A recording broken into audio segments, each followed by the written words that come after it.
Hey everyone, and welcome. Today, we're talking about how a really ancient festival, one all about gratitude and shelter, is popping up in a pretty surprising new place, the British coast. Let's dive in and see what that's all about.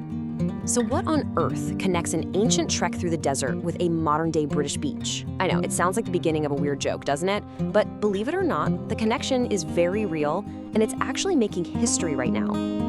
And the answer is Margate. Yep, for the very first time, this charming seaside town is getting ready to host a major Jewish festival.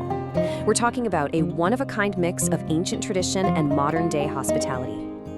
Okay, so here are the details you need to know. This is a huge deal. It's the first ever official organized UK celebration of the Festival of Sukkot. It's all happening at Unico Hotels in Margate from October 6th to the 16th, 2025. This is genuinely a historic event in the making. Right, this brings us to the big question. You might be wondering, what exactly is Sukkot, and why is having this celebration in Margate such a big deal? Well, to get why this is so significant, we first need to understand the festival itself.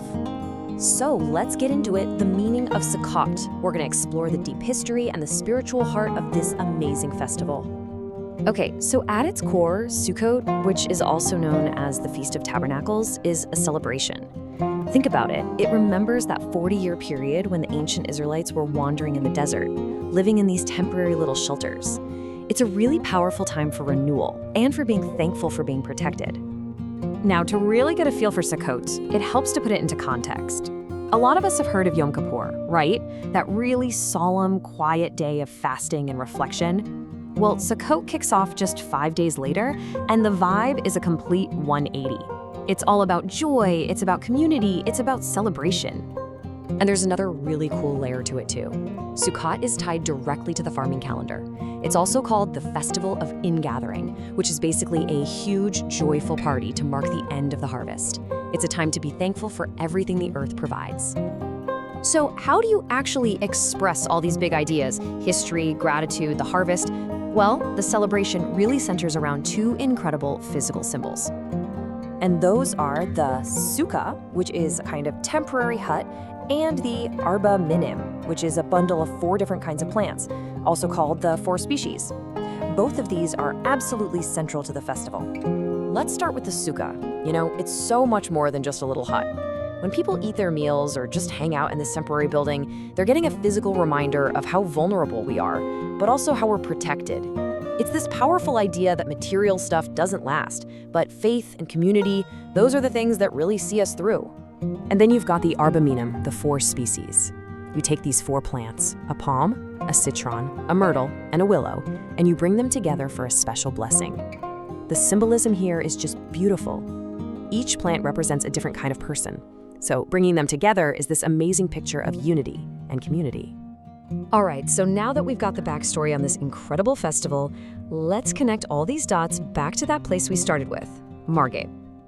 I mean, this phrase just says it all, doesn't it? From desert wanderers to seaside guests. It perfectly captures what's happening here.